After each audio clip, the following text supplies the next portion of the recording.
half a century, Robert Duvall was the quiet cornerstone of Hollywood, a man defined by a calm, disciplined, and deeply respected presence on and off the screen. The industry painted him as a monument of integrity, a steady hand in a town of chaos. Oh! But at 94, that monument finally spoke, and the foundation of his carefully curated image cracked to reveal a startling truth. He broke a lifelong silence to name 6 individuals as his enemies, a declaration that sent shockwaves through the annals of film history. The most shocking part wasn't the accusation itself, but the targets of his quiet contempt. These weren't faceless critics or unknown rivals. They were his idol, his brother, his teacher, the very pillars of his own legendary career. Each name represented a fracture, a relationship that began in admiration or camaraderie and curdled into something cold and permanent. This is the story of those fractures, the silent wars fought behind the glamour of premieres and the glow of Oscar statues, revealing a portrait of an artist who chose principle over friendship and never looked back. Yeah. The first name on that list is Al Pacino, a story of brotherhood that turned into a silent, devastating war. Few friendships in Hollywood ever burned with the intensity of Duvall and Pacino's during the raw, revolutionary 1970s. They were more than co-stars. They were genuine brothers.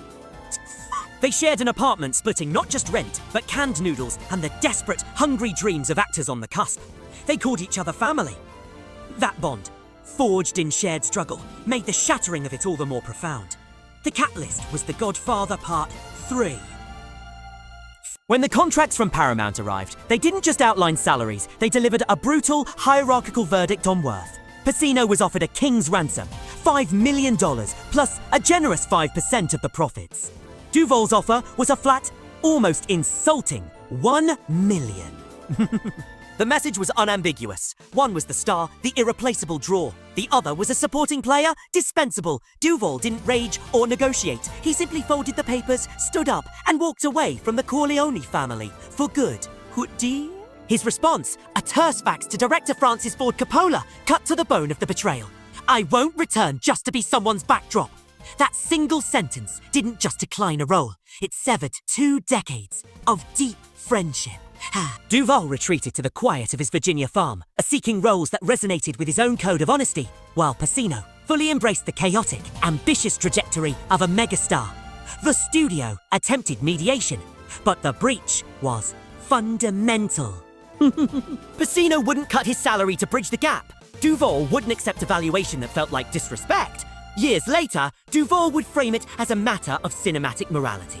You can't preach family on screen and forget it off screen. The film premiered without him, and critics immediately noted the void. The family had lost its moral center, its grounding force. Their relationship never recovered. At public events, like an Oscars reunion, they would stand mere feet apart, masters of a painful craft, their eyes carefully avoiding one another, a living exhibit of a brotherhood that ambition had annihilated. The second enemy was the man who had given him his career, Francis Ford Coppola, the teacher who became a permanent stranger. In losing Coppola, Duvall didn't just lose a collaborator, he lost his artistic father. It was Coppola who, in 1971, pointed at Duvall and declared him the perfect Tom Hagen, a moment that catapulted the actor into a new stratosphere. That same man, years later, would preside over the contract that felt like a profound, personal betrayal. The fissures began earlier on the punishing set of Apocalypse Now. In the brutal Philippine heat, during the iconic I love the smell of napalm in the morning scene, Duvall pushed himself to the physical brink, collapsing from dehydration, his lips cracking. Coppola's demand was simple and ruthless. Do it again. The light isn't right. Duvall, the consummate professional, obeyed, pushing through illness to deliver a legendary take. The film won the Palme d'Or, but Duvall's faith in his mentor was irrevocably damaged. He began to see in Coppola a reflection of another giant's worst traits, brilliance alloyed with a chilling indifference. The Godfather Part 3 negotiations were the final, unforgivable act. Coppola, as the film's director and Duvall's old friend, allowed the grotesque pay disparity to stand. When Duvall refused the role with a public statement about respect, Coppola's attempts at reconciliation, handwritten letters, private apologies landed on deaf ears. Duvall's silence was his answer. What had begun with a life-changing act of artistic faith ended in a quiet, enduring contempt, a teacher and student forever separated by the very concept of loyalty they had once dramatized so powerfully. The third figure was perhaps the most painful, Marlon Brando, the idol who transformed into an enemy. When Duvall first joined The Godfather, he was meeting his god. He had studied Brando's work with religious fervor, dissecting every breath and pause from on the waterfront. From on the waterfront. The reality of working with the man shattered the idol into disillusionment. Brando arrived late, shrouded in an aura of chaotic unpredictability. He refused standard rehearsals, insisted on having cue cards taped to actors' backs, and altered dialogue on a whim, destabilizing the entire ensemble. To Duvall, a man whose craft was built on discipline and precision, Brando's method was chaos masquerading as genius. He later distilled this complex frustration into a devastatingly simple line. Brando was the soul of the film, and the enemy of every actor inside it. The disrespect deepened when Paramount granted Brando a secret $50,000 bonus, a privilege not extended to others. But ultimate break came at the 1973 Oscars, when Brando sent Sacheen Littlefeather to reject the Best Actor award as a political protest. Half of America saw activism. Saw activism. Duvall saw a profound betrayal of the craft itself. He believed Brando had turned their collective artistic achievement into a personal platform, valuing shock over the sanctity of the work. From that moment, a lifetime of admiration curdles into pure contempt. When Brando died in 2004, Duvall's absence from the funeral was a final silent statement. His reported message to Coppola, "Let it end," spoke volumes. The god he had worshipped now represented everything he had come to despise about Hollywood's cult of personality. The fourth enemy was an ideological foe, Stanley Kubrick, whom Duvall termed an enemy of actors themselves. This wasn't a personal feud born of a slight, but a philosophical declaration of war. At an industry roundtable, Duvall stunned his fellow actors by stating plainly that the revered Stanley Kubrick was an actor's enemy, capable of eliciting the worst performances I've ever seen. His criticism was rooted in Kubrick's infamous process, the relentless, draining pursuit of perfection through dozens, sometimes over 100, takes. Duvall saw this not as dedication, but as a form of creative cruelty, a process that drained spontaneity and life from a performance. How can he tell the difference between the first take and the 70th? Duvall argued. To him, Kubrick was a technician who directed cameras and lighting, not human beings. This belief was solidified after witnessing footage from the making of The Shining, where Shelley Duvall was pushed to physical and emotional collapse.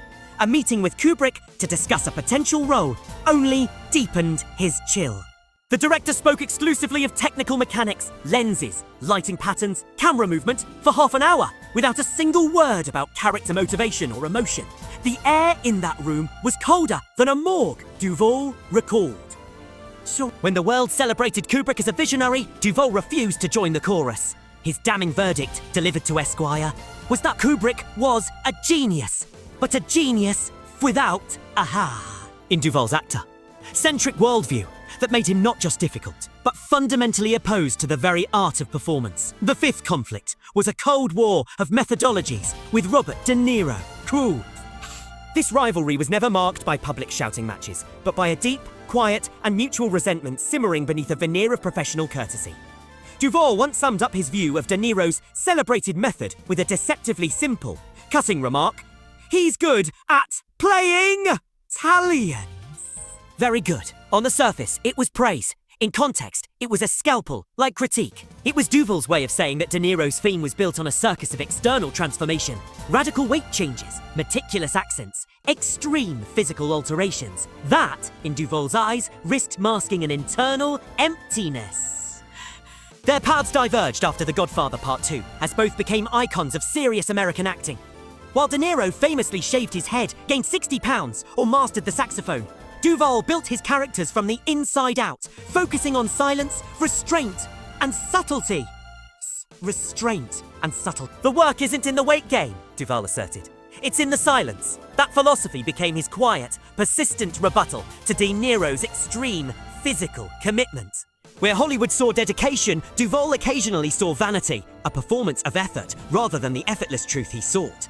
He privately told colleagues that the worship of the method risked creating parodies of depth. Later, when De Niro began a successful pivot into comedies, Duvall reportedly saw it as a confirmation of his view and muttered, "There's the mask cracking!" De Niro, for his part, always responded with cool, diplomatic praise, calling Duvall a serious actor and citing their different energies. This public politeness only underscored the private reality.